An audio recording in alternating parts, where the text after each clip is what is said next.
শক্তিশালী তুষারঝড় ব্লিজার্ডে যুক্তরাষ্ট্রের উত্তর পূর্বাঞ্চলে বিস্তীর্ণ এলাকা তুষারে ঢেকে গেছে।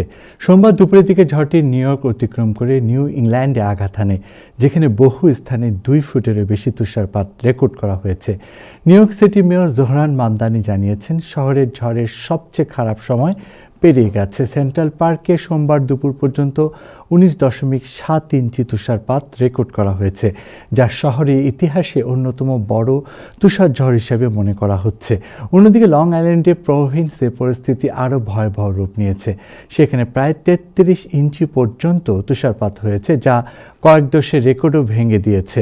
তীব্র তুষারপাত ও প্রবল বাতাসের কারণে অনেক এলাকায় তুষার পরিষ্কার কার্যক্রম সাময়িকভাবে বন্ধ রাখতে বাধ্য করেছে কর্তৃপক্ষ। ঝড়ের প্রভাবে ভারী তুষার ও দমকা হাওয়ায় গাছের ডাল ভেঙে পড়েছে কিছু কিছু এলাকায় এবং বিদ্যুৎ লাইনও ক্ষতিগ্রস্ত হয়েছে। এর ফলে উত্তর পূর্বাঞ্চলে 5 লাখেরও বেশি বাড়ি ও ব্যবসা প্রতিষ্ঠান বিদ্যুৎ বিচ্ছিন্ন হয়ে পড়েছে।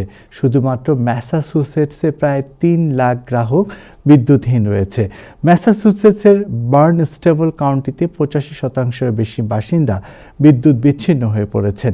পরিস্থিতির অবনতি হয় গভর্নর মৌরা হিলি ওই এলাকাসহ আশেপাশের জেলায় ভ্রমণ সীমিত করেছেন এবং মহাসড়কে সর্বোচ্চ গতিসীমা ঘন্টায় 40 মাইল নামিয়ে আনা হয়েছে। তুষারঝড়ের কারণে বিমান চলাচল মারাত্মকভাবে ব্যাহত হয়েছে। দেশ জুড়ে প্রায় 5,500-এরও বেশি ফ্লাইট বাতিল করা হয়েছে, যার বেশিরভাগই নিউ ইয়র্ক ও বোস্টনের বিমানবন্দরগুলোতে। পাবলিক পরিবহনে বড় ধরনের বিঘ্ন ঘটেছে। ফিলাডেলফিয়া বাস চলাচল বন্ধ রয়েছে, অ্যামট্রাকের একাধিক ট্রেন বাতিল হয়েছে এবং নিউ জার্সি ট্রানজিট অনির্দিষ্টকালের জন্য ট্রেন, বাস ও লাইট রেল সেবা স্থগিত রয়েছে। এদিকে রোড আইল্যান্ডে তুষারপাতের নতুন রেকর্ড করেছে। প্রভিন্সের টি.এফ. গ্রিন আন্তর্জাতিক বিমানবন্দরে 32.8 ইঞ্চি তুষারপাত রেকর্ড করা হয়েছে, যা 1978 সালের ঐতিহাসিক ঝড়ের রেকর্ডও ভেঙে দিয়েছে। ঝড়ের কারণে বহু সড়ক বন্ধ হয়ে গেছে, গাছ উপড়ে পড়েছে এবং ট্রাফিক সিগন্যাল বিকল হয়ে পড়েছে। তবে নিউ ইয়র্কের পরিস্থিতি ধীরে ধীরে স্বাভাবিক হতে শুরু করেছে। সোমবার স্কুল বন্ধ থাকলেও মঙ্গলবার থেকে আবারও সরাসরি ক্লাস চালুর ঘোষণা দেওয়া হয়েছে।